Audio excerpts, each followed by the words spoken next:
Christian life is not a dream, it's a battle and a march. In this warfare, there's no... Já na década de 1920, a Igreja Adventista nos Estados Unidos começava a se familiarizar com os microfones. E não demoraria para que a denominação colocasse no ar o programa que marcaria não apenas a história da Igreja na América do Norte, mas do próprio Adventismo no Brasil.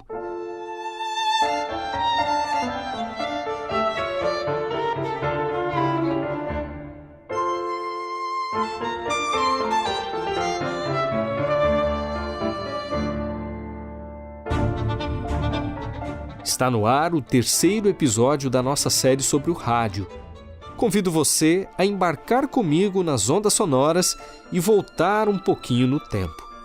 Eu sou Márcio Tonetti e este é o podcast da Revista Adventista.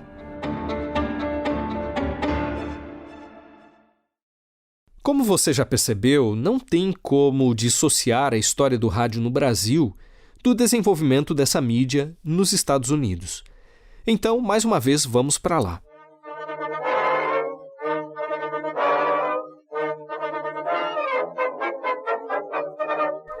Logo no alvorecer do século XX, o rádio chegava com força à América do Norte. Mas foi somente na década de 1930 que ele viveu sua época de ouro nos Estados Unidos. Estima-se que por volta de 1935, cerca de 22 milhões de domicílios norte-americanos já tivessem pelo menos um aparelho receptor, sendo que o mais comum era o tradicional trambolhão de mesa, que funcionava a válvulas. Nesse mesmo período, aproximadamente 2,5 milhões de automóveis nos Estados Unidos já estavam equipados com rádio. Essa evolução da indústria radiofônica transformou o rádio no principal veículo de comunicação de massa do país. Não foi por acaso que no dia 30 de outubro de 1938, uma emissora espalhou o caos em algumas cidades depois de noticiar um suposto ataque alienígena à Terra.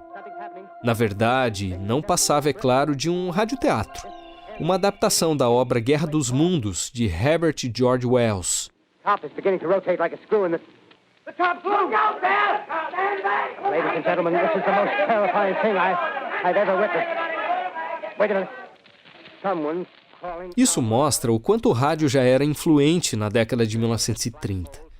E foi justamente nesse período que nasceu numa emissora de Los Angeles um programa que inicialmente seria chamado de Bible Tabernacle of the Air, algo como Tabernáculo Bíblico no Ar, mas que mais tarde adotaria o nome que o tornou mais conhecido, Voice of Prophecy, Voz da Profecia. O apresentador era o pastor H.M.S. Richards. Strange subject, you say? Not really. In the second chapter of the book of Daniel, Holy Bible, we find a great prophecy of the history of the world from Daniel's time down to our own. That is, from about 600 years before Christ until his second coming. This is the voice of prophecy, a voice crying in the wilderness of these modern days. Prepare ye the way of the Lord. Coming again, Jesus is coming again.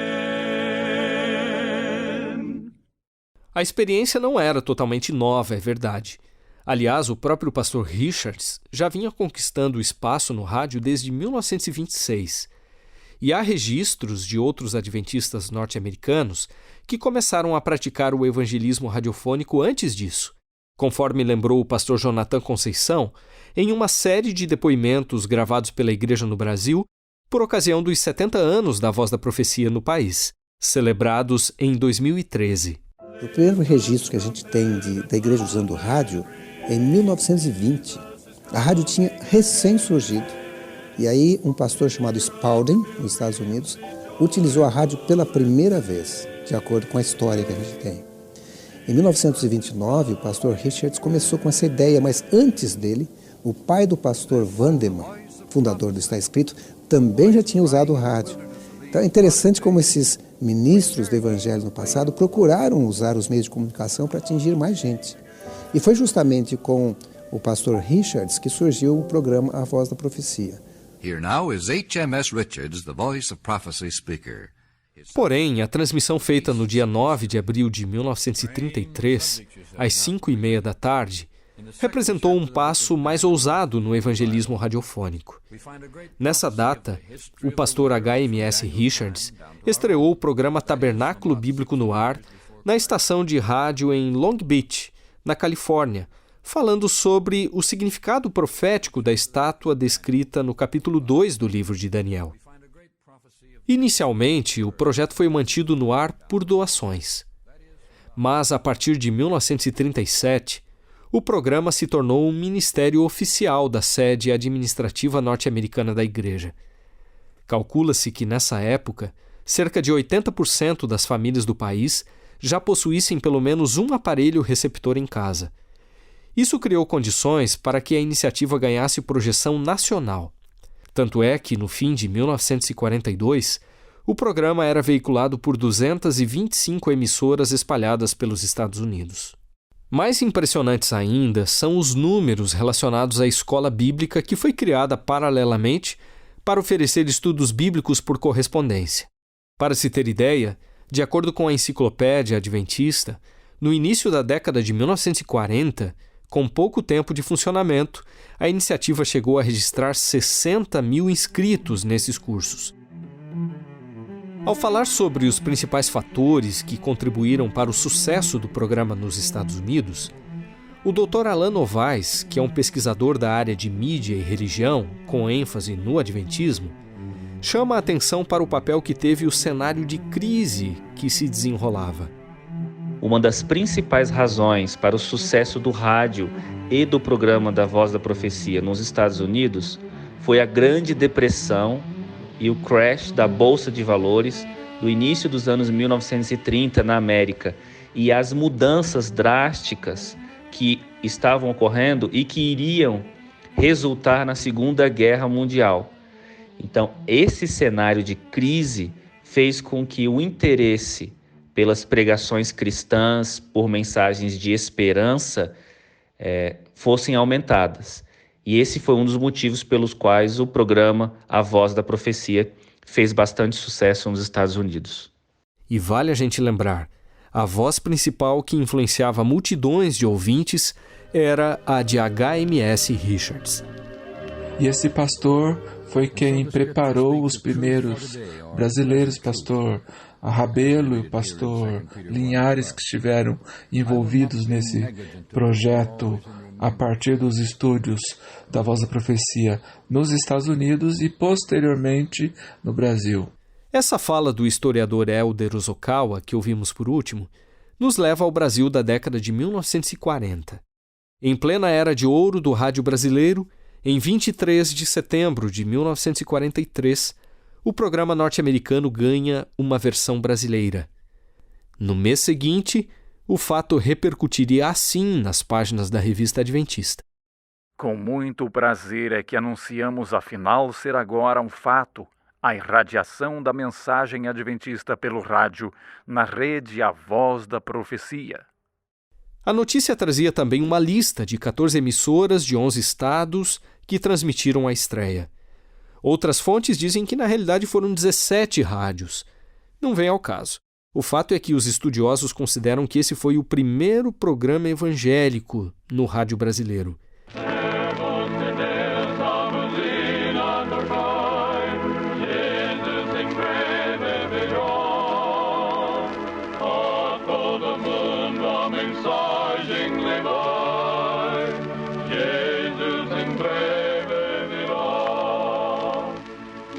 Apresentamos-vos o programa da Voz da Profecia.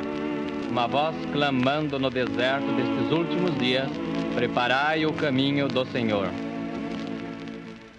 Uma série de emissoras de rádio transmitiram o primeiro programa, acho que 17 emissoras, logo eles já tinham ali 300 emissoras, alguns anos mais tarde, já eram 300 emissoras, e eu me lembro que ainda nos anos 2000 chegou a praticamente 1.000 emissoras de rádio, até que a internet e a TV Novo Tempo acabaram absorvendo o programa A Voz da Profecia.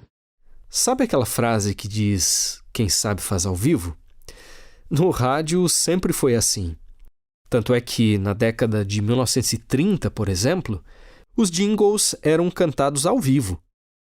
Hoje, 75% de toda a programação em português da rede adventista de rádio também acontece em tempo real. Pois é, e era dessa forma que o Quarteto da Voz da Profecia também se apresentava. As pregações eram gravadas, mas a música era ao vivo.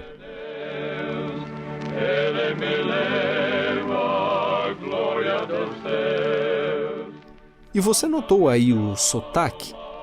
É que a versão brasileira do programa também contava com o quarteto The King's Heralds.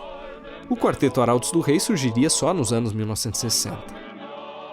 Bem, o formato do programa como um todo seguia os moldes americanos, mas a voz mais icônica era de um brasileiro. Boa noite, amigos rádio ouvintes. O assunto que escolhemos para esta conferência intitula-se Nosso Século de Maravilhas. Deveras vivemos numa época de maravilhas. Fazemos num ano o trabalho de séculos.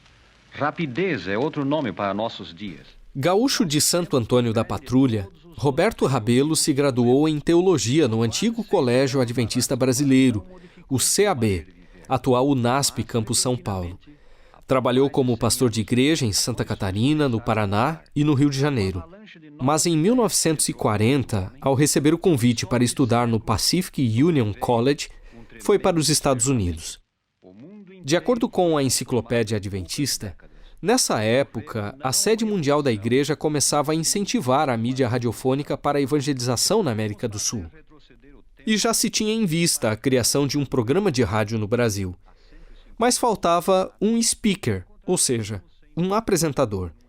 Então, o pastor Rabelo foi chamado para fazer um teste na sede norte-americana da Voz da Profecia, em Glendale, na Califórnia. Apesar de não ter experiência com rádio, ele foi escolhido para a função. Durante aproximadamente 2 décadas, o programa A Voz da Profecia dependeu dos estúdios norte-americanos. Inclusive, vários episódios chegaram a ser gravados em Hollywood, que se tornaria também a capital do cinema.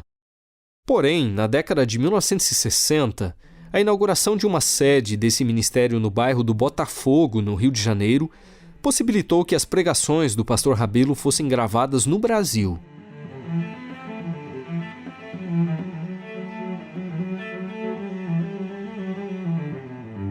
Quando a primeira emissora de rádio foi inaugurada no país, em 1923, ficou evidente que esse veículo de comunicação também poderia ter um papel importante na educação. Essa foi a principal vocação da Rádio Sociedade do Rio de Janeiro, a atual Rádio MEC, criada por Edgar Roquette Pinto, na capital fluminense, e depois doada por ele ao governo brasileiro. Outro fato que reforça isso. Em 1937, quando uma epidemia de poliomielite atingiu os Estados Unidos, alunos de Chicago continuaram estudando de casa por meio do rádio. O que, diga-se de passagem, também aconteceu em algumas regiões do país mais recentemente, quando os professores criaram rádios-escolas para continuar levando conhecimento às crianças no período de isolamento social provocado pela pandemia de Covid-19.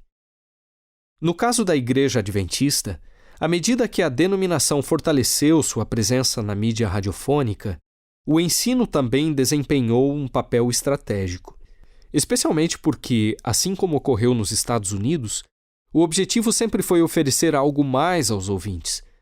Por isso, paralelamente, foi criada a Escola Radiopostal. Funcionava da seguinte maneira: o ouvinte que se interessasse em estudar a Bíblia enviava uma carta para a Voz da Profecia. Por sua vez, o programa retornava o contato enviando as lições para o aluno responder em casa. Depois de concluído o curso, o estudante da Bíblia recebia um certificado. Nesse período, a igreja trabalhava basicamente com 3 cursos bíblicos. Um introdutório de 26 lições, chamado de curso universal, um avançado e um juvenil. Em um texto escrito para a Revista Adventista de setembro de 1946, o próprio pastor Rabelo comemorava o fato de, até meados de 1945, a Escola Radiopostal ter recebido 45 mil pedidos de cursos. o que tinha sido possível graças também ao apoio das igrejas locais. Se bem que as informações que recebemos dos campos sejam bastante incompletas, sabemos que bom número de pessoas já foram batizadas em resultado direto do trabalho da Voz da Profecia. Muitas outras estão em contato com nossos obreiros, preparando-se para dar o mesmo passo. É animador verificar que de mais de 100 alunos que já terminaram o curso, a maioria manifestou seu desígnio de seguir a Cristo, observando seus mandamentos.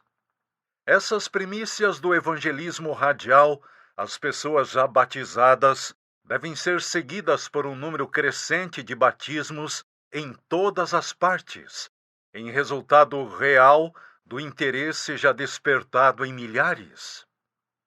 Vale a pena manter a voz da profecia? Diante desses fatos e baseados na fé de que o Senhor fará prosperar o trabalho realizado em seu nome, nossa resposta é: sim, vale a pena. Eu pedi ao pastor e jornalista Milton Menezes que narrasse o trecho desse relato antigo por uma razão muito especial. Mais do que um fã, o gaúcho de Miraguaí, que coordenou por 12 anos a rede adventista de rádio na América do Sul, foi um discípulo do pastor Roberto Rabelo, tendo convivido de perto com aquele que a maioria de nós só ouviu falar. Bem, o pastor Rabelo faz parte diretamente da minha vida. Quando comecei a ouvir rádio, eu logo descobri o programa da Voz da Profecia. Todas as emissoras da região que veiculavam o programa, eu sabia, eu acompanhava, saía de uma, ia para outra, tentava acompanhar também a leitura dos textos bíblicos. Isso me ajudou muito a ser ágil ao encontrar capítulos, versículos e livros da Bíblia. Pastor Rabelo foi um grande incentivador.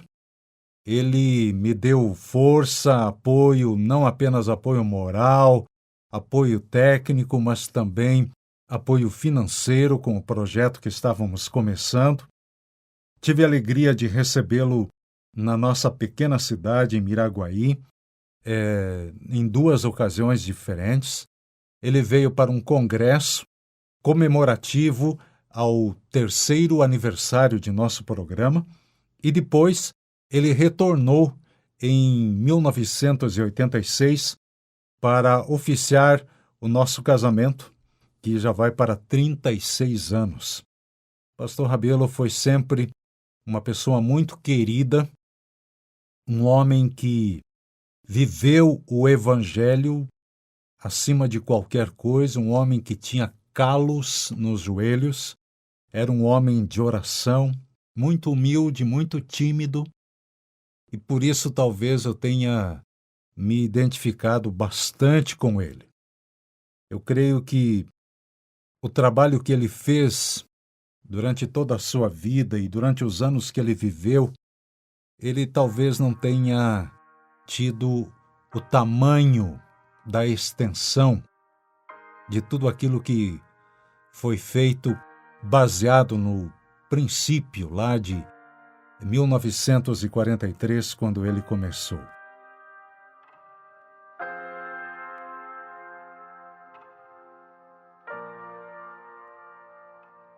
Mas o mais importante que eu vejo no programa da Voz da Profecia e o papel do pastor Rabelo e de toda a equipe do Quarteto Arautos do Rei I norte-americano, depois no final dos anos 50, início dos anos 60, o Arautos do Rei, na versão brasileira, é a importância do rádio num país de dimensões continentais como o Brasil. A gente conhece pela história que também houve um esforço muito grande para que essa emissão ocorresse em território latino-americano de fala hispana. E a iniciativa da Voz da Profecia ela foi mais duradoura enquanto programa e música. E é interessante ver que o programa Voz da Profecia ele tinha uma identidade que não se associava à Igreja Adventista no início, porque havia um forte preconceito. Então, muita gente aderia à mensagem do pastor Rabelo e diziam, eu sou da Igreja da Voz da Profecia. E penso que isso também acontece nos dias de hoje com a TV Novo Tempo, a Rádio Novo Tempo. E a Igreja se esforçou ao longo do tempo para aumentar essa identidade com a Igreja Adventista.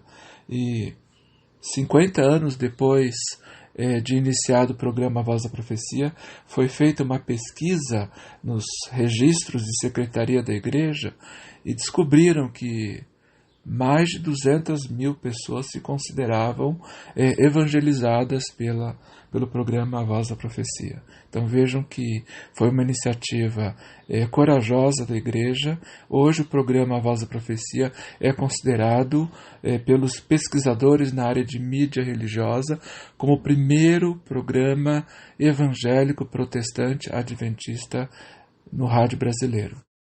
Há uma história que exemplifica bem o alcance expressivo que o programa Voz da Profecia conquistou ao longo do tempo. E quem vai contá-la é outro Roberto, de sobrenome Conrad. O pastor Roberto Conrad Filho, que foi chamado para cantar no Quarteto Arautos do Rei em 1967 e atuou como orador do programa no período de 1976 a 1990, foi testemunha desse fato. Antes da fala dele, cabe aqui uma rápida contextualização.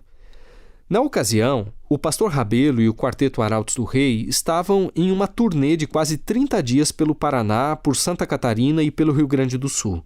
E foi no fim dessa viagem que a equipe do programa Voz da Profecia se deparou com uma situação inusitada. Era o último dia de viagem. Estávamos saindo de Curitiba. Queríamos ir para casa e chegar lá, 800 quilômetros de viagem. Saímos bem cedo de Curitiba.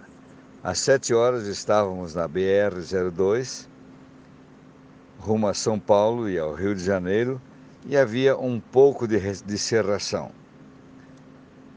O guarda parou na beira da estrada e pediu os documentos. Olhou para mim e perguntou, para onde os senhores estavam indo? Eu respondi com segurança, nós estamos indo ao Rio de Janeiro. Ele disse, vocês estavam indo, os documentos estão vencidos. Eu levei um susto, olhei para trás e falei, pastor Rabelo, documentos vencidos? Eu tenho certeza de que tratei com o pastor Harry Bergold, nosso tesoureiro, e o documento foi pago e ele me entregou. O guarda, que era Polícia Rodoviária Federal, ouviu a minha interlocução com o pastor Rabelo e disse, o quê? Pastor Roberto Rabelo, da Voz da Profecia? Eu disse, sim. Ele disse, eu ouço a Voz da Profecia todos os dias. Realmente, naquele tempo, 1973 ou 74, a Rádio Universo transmitia em ondas curtas o programa diário da Voz da Profecia. E eu disse, sim, Roberto Rabelo, e nós somos os Arautos do Rei. O policial rodoviário saiu da frente da Kombi, chegou ao lado dela, abriu a porta do meio da Kombi, puxou literalmente o pastor Rabelo para fora, dizendo, eu sou ouvinte do seu programa, não perco nenhum programa. Nós dos Arautos saímos do carro e na beira da estrada cantamos várias músicas, vários hinos para o policial rodoviário. O pastor Rabelo orou por ele. Eu expliquei a questão do documento, que tinha certeza que havia sido pago e, por uma tristeza, ele havia sido trocado. O policial rodoviário federal falou, agora quem vai orar por vocês sou eu, para que ninguém pare vocês. Bem, queridos, depois de autografar 2 LPs para aquele policial, ele desejou uma feliz viagem para nós. E eu tenho que dizer-lhes que antes da meia-noite nós estávamos em casa com todos os quilômetros cumpridos. Ninguém nos parou. Na segunda-feira, na sede da Voz da Profecia, os documentos do ano da Kombi foram trocados porque estavam bem guardados no cofre. Essa é uma história de como o nome do pastor Rabelo, o programa Voz da Profecia e os Arautos do Rei deixaram marcas maravilhosas de sua passagem por onde pregaram o Evangelho.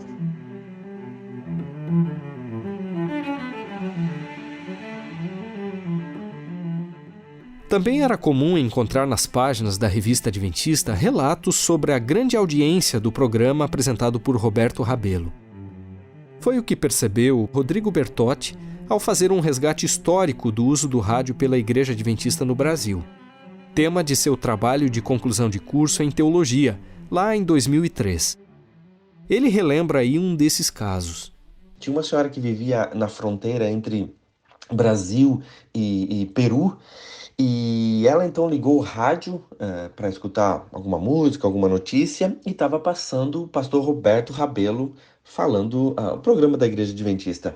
E ela disse assim, poxa, não quero escutar esses crentes, ela usava essa expressão, e ela então trocou de emissora. Na outra emissora estava passando o mesmo programa, o pastor Roberto Rabelo falando. Ela trocou de emissora, o pastor Roberto Rabelo falando. E ela tentou lá sintonizar 8, 9 emissoras e todas estavam transmitindo o programa da Igreja Adventista, o pastor Roberto Rabelo falando. Ela disse assim, nossa, esses crentes estão em todas as rádios do Brasil, vou escutar uma rádio do Peru, assim eu não preciso ficar ouvindo. Então, ela trocou e começou a buscar uma rádio aí, como eu vivia na fronteira, começou a buscar uma rádio do Peru, e ela buscou mais 2 ou 3 rádios no Peru e estava passando o programa do pastor Roberto Rabelo em espanhol. Ela dizia, nossa, esses crentes estão em todo mundo. Era tão amplo a divulgação, estávamos em todos os lugares, que a pregação do evangelho acontecia de uma forma muito forte, muito forte. Tinha casos de pessoas que saíam fazer uma caminhada na hora do programa, porque dava para ouvir isso também, relato da Revista Adventista, que dava para ouvir nas ruas o programa. Então as pessoas saíam caminhando, fazia sua caminhada diária e ouvindo o programa do pastor Roberto Rabelo, porque todas as rádios, todas as casas estavam sintonizadas e dava para continuar ouvindo a pregação do evangelho enquanto caminhava. Essa projeção no rádio brasileiro e nas emissoras espalhadas pelo continente sul-americano trouxe diversos reflexos positivos para a denominação. Com base na pesquisa que ele realizou, o Rodrigo destaca algumas delas. Algumas conclusões que eu cheguei ao fazer esse estudo aí do meu TCC é que o uso do rádio pela Igreja Adventista foi brilhante para a pregação do Evangelho. E a principal, ou uma das principais coisas que aconteceu quando a igreja começou a usar o rádio é que a igreja se tornou simpática para as pessoas. A igreja se tornou querida, a igreja se tornou legal, a igreja se tornou não aquela igreja que combatia, que falava mal da doutrina do outro, que falava mal da religião do outro. A igreja adventista, ao usar o rádio, se tornou uma igreja simpática, uma igreja querida, uma igreja que as pessoas diziam, lá nós somos bem-vindos, porque a mensagem do pastor Rabelo, por mais que falasse e mostrasse alguns erros teológicos de outras igrejas, de outras denominações, mas era uma mensagem de paz, uma mensagem de esperança, uma mensagem do amor de Deus. E isso facilitou a entrada da mensagem adventista na casa das pessoas.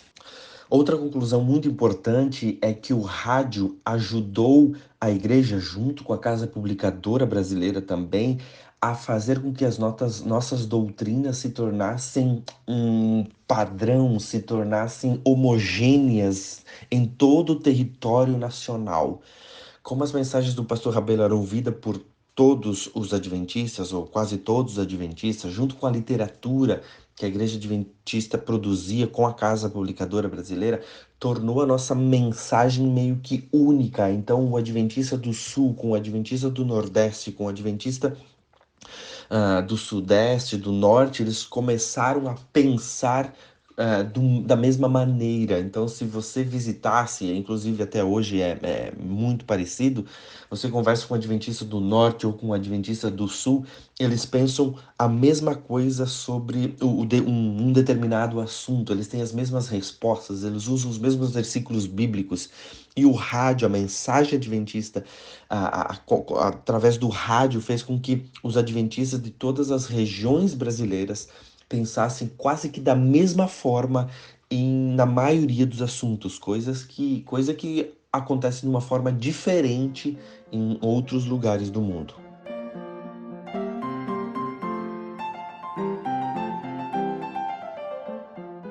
Um detalhe importante é que isso ocorreu num período em que a igreja ainda não tinha emissoras próprias.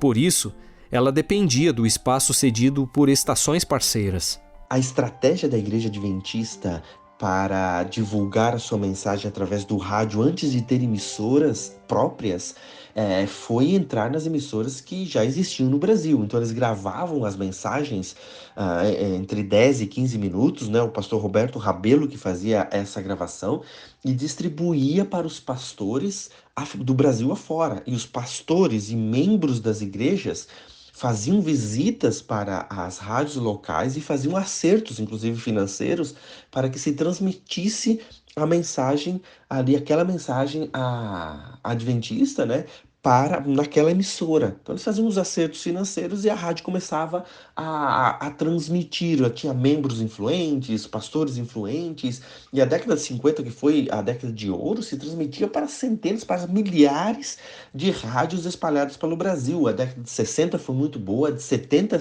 continuou aí tendo várias rádios, 80 teve um declínio, 90 depois foi diminuindo, até porque a Igreja Adventista começou a comprar suas próprias emissoras e o foco acabou mudando. Mas na década de 50, 60, 70 era bonito de se ver todas as rádios, aí, milhares de rádios divulgando a mensagem adventista de uma forma brilhante. Depois, com rádios próprias, as possibilidades de usar esse veículo se ampliaram. Ao mesmo tempo, essa nova fase influenciou mudanças no formato da programação. A mensagem adventista pregada no início, lá na década de 40, 50, 60, enquanto o pastor Roberto Rabelo era quem gravava, de lá para cá, teve mudanças muito drásticas. No início, o foco da igreja, o foco do pastor Roberto Rabelo era nas profecias mostrando que Jesus em breve voltaria. Até o programa era chamado A Voz da Profecia. Então o foco era esse, explicando as profecias e mostrando Jesus está perto de voltar e você precisa se preparar. O tempo foi passando e essa mensagem foi passando por algumas transformações, principalmente quando a igreja comprou suas próprias emissoras e agora tinha que produzir aí 24 horas de conteúdo e não mais 15 minutos por dia. Então o foco foi mudando, obviamente, aumentou sim drasticamente a produção de jornalismo, músicas.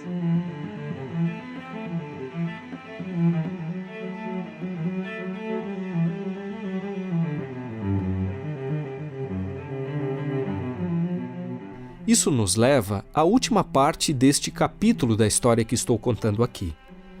Como a gente pôde perceber ao longo do episódio, a comunicação adventista no rádio começou com uma ênfase exclusiva na pregação evangelística. Inicialmente, a igreja dependia do espaço cedido por emissoras não denominacionais. Posteriormente, a partir do fim da década de 1980, com o apoio de um grande parceiro e entusiasta da comunicação, o empresário Milton Afonso, que doou emissoras e equipamentos, a denominação passou a ter rádios próprias. Para se ter ideia, hoje a Novo Tempo conta com mais de 220 emissoras espalhadas pelos 8 países da América do Sul. alcançando um público potencial de mais de 80 milhões de pessoas. Claro que isso levou à necessidade de variar os conteúdos para um público que também é bastante diversificado. Conforme explica o diretor da Rede Novo Tempo de Rádio, em português e espanhol, o chileno Tomás Parra. Foi realizada uma pesquisa em um universo de mais de 10.000 pessoas, o que nos ajudou a entender o perfil de nossos ouvintes. Por exemplo, se falamos de idade, temos que dizer que 81% dos nossos ouvintes têm mais de 25 anos. Podemos dizer também que a maioria de nossos ouvintes é do sexo feminino, representando 60% do total. Em relação ao estado civil, 65% são casados, 24% são solteiros e os restantes 11% dividem-se entre separados e viúvos.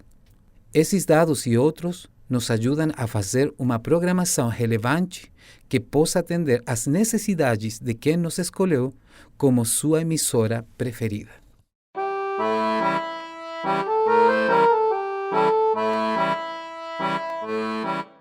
Programas musicais, jornalísticos e educativos passaram a compor a grade.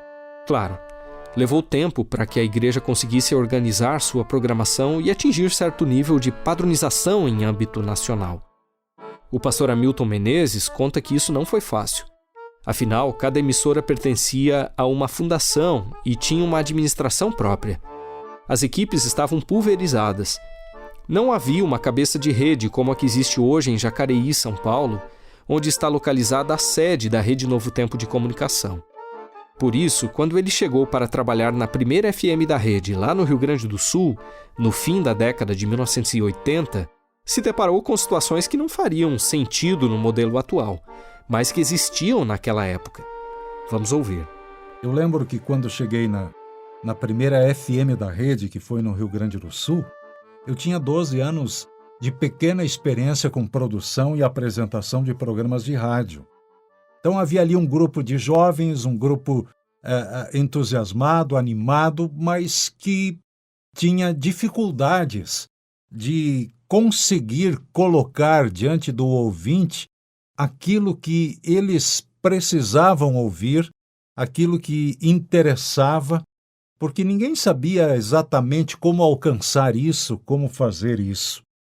Era possível, por exemplo, ouvir aos domingos pela manhã, na nossa primeira FM no Rio Grande do Sul, músicas de cunho gauchesco, por exemplo, tradicionais. Hoje seria um absurdo, mas foram experimentos que ao longo do tempo foram sendo implantados, substituídos, alterados, mudados. E hoje a igreja, a rádio, tem uma programação bem coordenada, bem focada. O jornalista e publicitário Marcos Tosi, que teve uma longa experiência na Rádio CBN de Curitiba e já falou no primeiro episódio, concorda que as emissoras de rádio adventistas têm seguido um caminho interessante. Eu acho que a igreja está no caminho certo, né? Tem acertado, principalmente no sentido de oferecer conteúdos da nossa fé de uma forma que as pessoas possam se sentir atraídas por essa fé, atraídas a Jesus, né? Então acho que a igreja tem conseguido encontrar esse balanço. E eu acho que um rádio adventista, um rádio da Novo Tempo, ele vai precisar sempre equilibrar 3 tipos de conteúdos, né? Que é a música, que são as pregações ou as reflexões, e é o conteúdo jornalístico. Não pode deixar de lado também o conteúdo jornalístico, porque o conteúdo jornalístico é aquele conteúdo que a pessoa vai se sentir integrada, vai se sentir parte da comunidade. Estão debatendo ali assuntos do dia a dia dela, de uma maneira séria, equilibrada, responsável, de uma maneira cidadã, e isso também atrai as pessoas para aquela comunidade, né? Não somente a pregação confessional, não somente a apresentação de questões espirituais, mas também as questões do dia a dia da cidade, das demandas, das soluções, dos problemas, abordadas, como eu disse, de forma profissional e de forma transparente e isenta, pressupostos jornalísticos. Isso vai atrair as pessoas para o veículo e vai mostrar também às pessoas que esse veículo é um veículo sério, um veículo comprometido com a cidadania.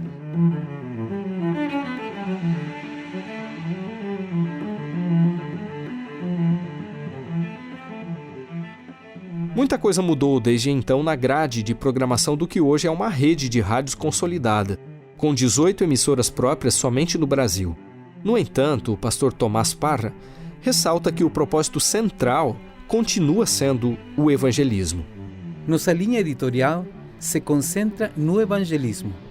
Toda a nossa programação contém boa música, programas de prevenção, mas o propósito central que temos é ensinar as pessoas sobre Jesus e o grande amor que Ele tem por cada um de nós.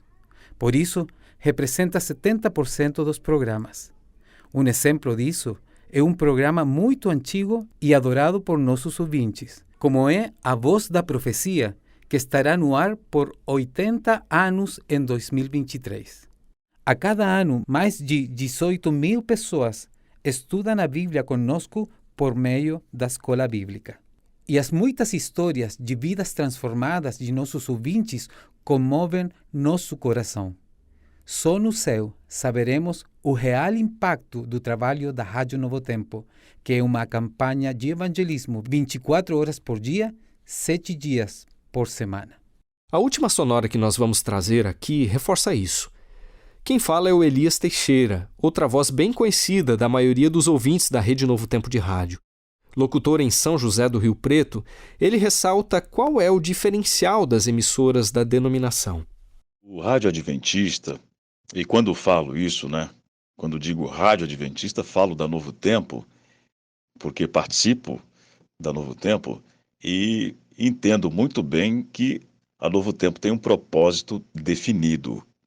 Não surgiu apenas para ser uma emissora de rádio comum, apesar de, como veículo de comunicação de concessão pública, ter suas obrigações sociais também, ela vai muito além disso. Então, os produtores de conteúdo da rádio, todos eles têm esse conhecimento e têm a responsabilidade de utilizar todas as ferramentas disponíveis hoje para manter esse propósito, o propósito que é pregar o Evangelho.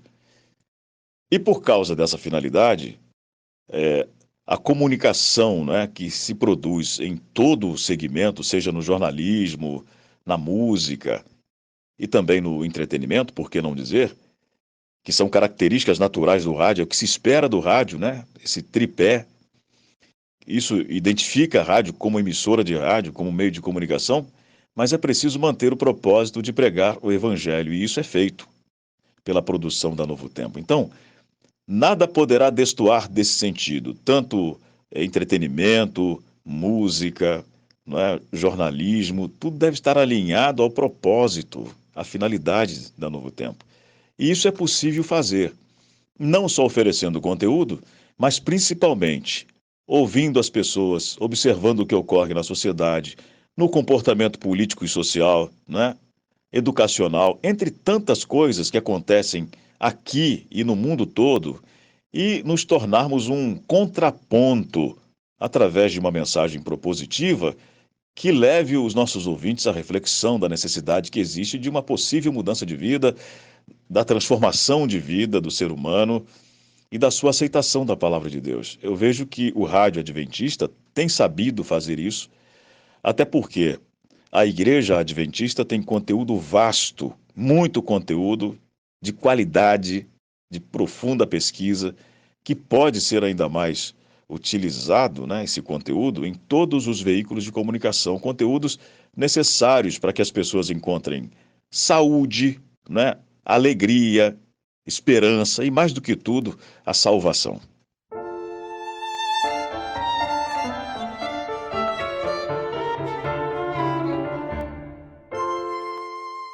E para 2023, a ideia da Rede Novo Tempo é expandir seus canais de pregação.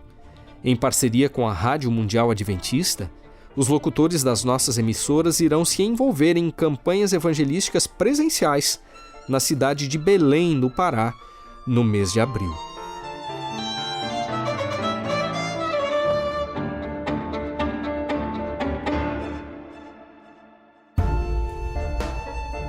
E se você tem curiosidade em saber um pouco mais dos bastidores da produção radiofônica adventista e como os profissionais da igreja enxergam as mudanças pelas quais esse veículo tem passado, acompanhe o último episódio desta série sobre o rádio.